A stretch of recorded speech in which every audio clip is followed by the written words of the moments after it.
Allez, petite vidéo. Alors, un mois après l'autre, la première sur les tomates, là, sans arrosage que j'avais fait, la première vidéo de la chaîne, euh, 13 juillet. Et là, on est le 12 août. Voilà. Pas eu d'eau, pas eu de pluie, pas eu d'arrosage. Et mes tomates se portent plutôt pas mal. Certaines un peu moins. Après, ça va dépendre des, comme je disais l'autre jour, voilà, des graines, des variétés qu'il faut adapter. Certaines sont plus fragiles, il faut accepter. Voilà, dans l'ensemble, j'ai même pas mis de piquet. On s'en fout, ça court par terre. On verra plus tard. Pas besoin de piquet. Voilà, je voulais vous montrer ça. La Geranium Kiss. Je sais pas si vous voyez un peu à quoi ça ressemble. C'est des tout petits pieds.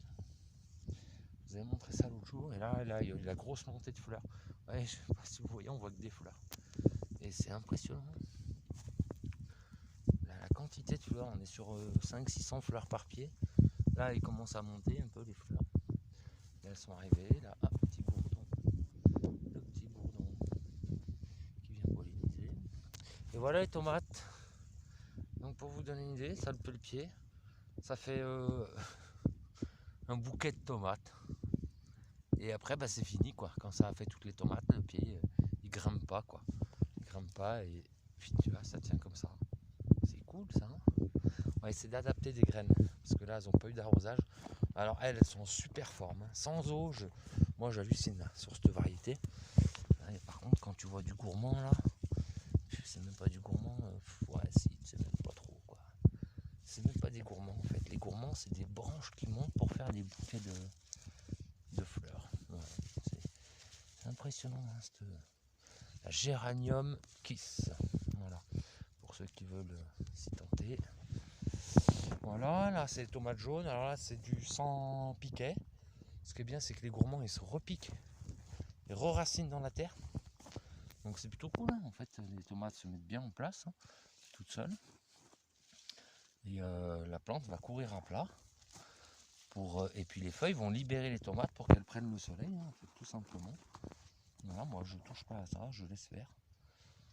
Voilà, là par exemple, ça souffre. Hein. Ça souffre, mais mes tomates elles sont super. Elles sont super fermes, elles ont même pas le cul noir. C'est des jaunes ça, les jaunes, 40 degrés plein soleil, ça aime que ça quoi. Ça aime que la chaleur, que le soleil. Ouais, c'est terrible quoi. Courgettes, pareil, pas une goutte d'eau. Elles ont été plantées tard. C'est la toute première là sur ce pied. Sur celui-là, ça va arriver quoi. Voilà. Voilà. Bah, c'est dommage parce que là, vous voyez, j'ai pas planté. Bon, voilà. Donc ça fait un mois depuis l'autre vidéo. Avant on a les courges, je sais pas si vous vous rappelez. Donc pas paillées, pas. Je les ai mis pleine sécheresse. Regarde-moi ça. C'est l'impression que plus c'est sec, plus c'est chaud, plus ça pousse. Ça n'a rien y comprendre ce putain de jardin des fois. Voilà, il y a des petits potimarrons là qui commencent à se mettre en place. Il y en a des verts, des oranges. Butternut, c'est là-haut, mais j'ai foiré mes butternuts cette année. Je les ai pas mis au bon endroit. J'aurais dû tout foutre ici en fait. J'ai voulu faire là-haut. Voilà, donc encore des pieds de tomates, pieds de tomates, pieds de tomates, courgettes, tomates jaunes qui commencent à arriver. Voilà, pieds de tomates. Regarde, c'est pas beau ça. Regarde, t'as déjà vu ça? Regarde ça. Et t'as pas une goutte d'eau. Mon seul petit problème, c'est ça sur les tomates cornues. Elles ont le cul noir, un peu les autres, mais moins. Mais alors les cornues sont vraiment fragiles pour ça. Je crois que c'est vraiment la variété qui veut ça. Tu vois, regarde là, pareil. Toutes les cornues en souffrance, on va dire. Celles qui sont en souffrance. Celles qui ne le sont pas, tu vois, il n'y a pas. C'est très peu, quoi. C'est vraiment. Mais c'est une variété qui a tendance à faire le cul noir. Voilà. Alors, ça, c'est de la noire de Crimée. Ça, c'est de la tomate de fou, ça. Tomate de fou. Voilà, voilà. Allez, on finit le rang. On a une belle. On va avoir une belle récolte la semaine prochaine. Les cornues là qui commencent à mûrir. Voilà. Ouais, les haricots, tu vois, même les haricots pas arrosés. Les haricots pas arrosés, de basilic. Bon, ils souffrent un peu quand même. Mais là, ils annoncent la pluie cette semaine. Ça va, c'est bon, on a sauvé le. Ça sera sauvé. il n'y aura pas de problème. Ouais, j'allais dire, le plus c'est les blettes. Hein. Enfin, ça, les blettes. Première année que je fais cette graine, donc toujours de chez Cocopelli, hein. Je change pas de fournisseur. Mais les blettes, grosse souffrance. Alors ça aime vraiment l'eau. Tu vois, autant le matin elles sont droites, mais le soir elles trinquent quoi. Et chaque jour elles s'amenuisent, elles grossissent pas. Si on a une semaine de pluie là, je pense qu'on va réussir à les sauver. Mais je m'en fous, je ferai pas des blettes, je ferai des graines. Je mets pas les blettes de toute façon. C'est un truc de vieux ça, moi je bouffe pas le truc de vieux. Non, je rigole. Les haricots grimpants, voilà, je commence la récolte là, ça y est. Voilà, donc tout ça sans arrosage, on mise que sur l'eau de pluie, et on mise que sur le travail des buts. C'est pas des buts de permaculture, c'est juste la terre qui est butée avec une buteuse, que c'est moi qui l'a fabriquée. Je vais vous la montrer, parce qu'avant d'être paysan je suis quand même serrurier soudeur, et elle est là, tout con. Tu mets ça dans le tracteur, je sais pas si on voit, il y a une pierre dessus pour faire contrepoids. En gros c'est un chasse-neige à l'envers, tu vois, je mets de face, ça fait un peu un chasse-neige à l'envers. Donc derrière le tracteur, aux 3 points, tu attrapes la terre derrière les roues, et derrière ça resserre, ça fait l'arrondi. Et en fait ça te lève la terre, donc ça te fait la butte. Et ce qui est bien, c'est que ça te la tasse, ça tasse la butte, sans que ça soit tassé trop. Mais ça te la tasse, tu vois, elle n'est pas trop aérée justement. Et tu plantes tout de suite derrière, tu pailles, et tu touches plus. Et regarde. On va faire le test ensemble, parce que moi en fait, j'ai pas eu l'occasion de le faire. Attends, parce que avec les vidéos, j'ai pas l'habitude, hein. Et tu vas voir, on va piquer un endroit, enfin, là on s'en fout, juste pour voir à quelle profondeur est-ce que c'est encore humide. Parce que là, la terre retient bien l'eau, mais ouais. Ah si, quand même, c'est frais quoi. Tu vois, c'est frais. Mais bon, voilà, 30 cm. Allez, 30 cm on va dire. Putain de trou, hein. 30 cm, tu as un peu de fraîcheur, mais t'as pas d'eau, hein. C'est sec comme un coup de trick, tu vois ce que je veux dire. Donc moi, quand je dis j'arrose pas, c'est humide, c'est sec, hein. Mais c'est frais. Du moment que c'est frais, ben c'est ce qui permet à la plante de trouver le minimum d'humidité pour vivre, pour pailler un peu, pour vivre. Et puis en fait, les racines sont allées beaucoup plus profond que ça.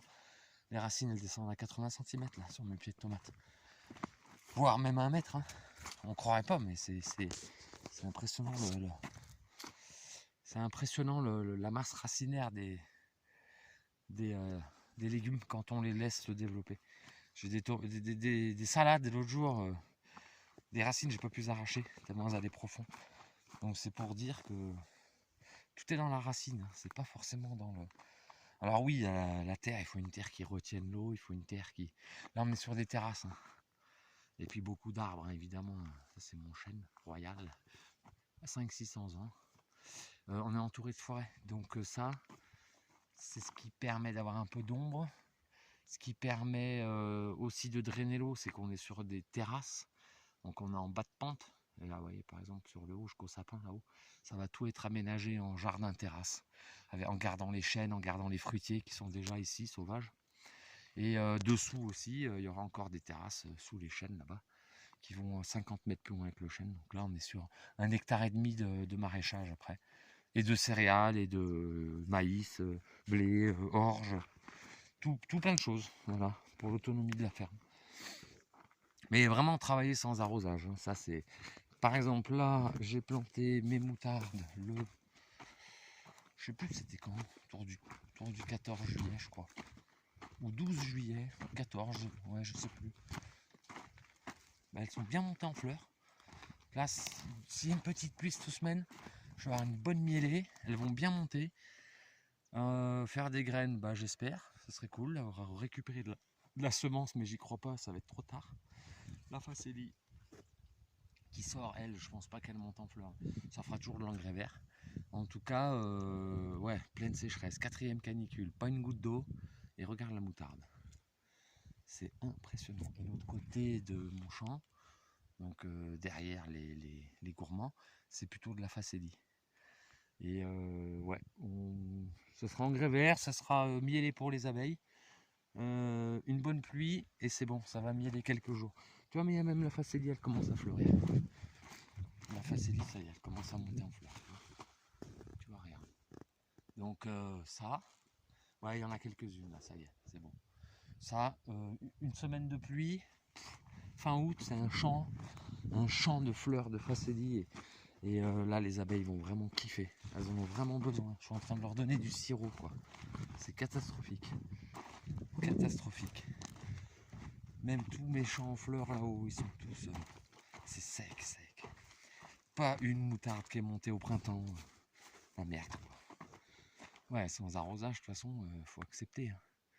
Donc toujours garder les semences d'une année à l'autre pour pas se retrouver à perdre sa semence. Il faut bien la conserver.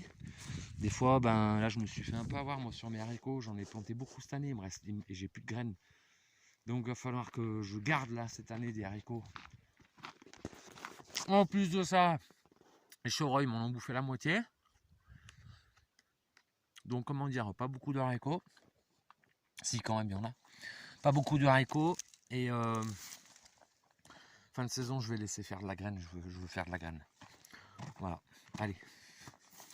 Bon, bah la prochaine vidéo, on dira. Allez, on dira sur. D'ici une semaine, 15 jours, je vous refais un joli truc sur ce jardin. Et d'ici. Entre temps, on va attaquer. On va attaquer des vidéos sur les animaux, la forêt. Voilà, ce sont des petites récoltes de vite fait là. Voilà, les animaux, la forêt. Je vous montrerai aussi toute la partie habitat autonome, énergie. Et voilà. Vous découvrirez tout doucement ce qu'on fait ici, ce que je fais ici, comment j'y vis. Donc je vous montre juste à peu près, ça c'est ma forêt de sapin. Avec le soleil là, ça va calmer un peu. Ça pique. Et on voit pas, mais ça monte tout en haut de la montagne là-haut. Il y a de quoi cultiver pour un pays entier. Allez, bisous.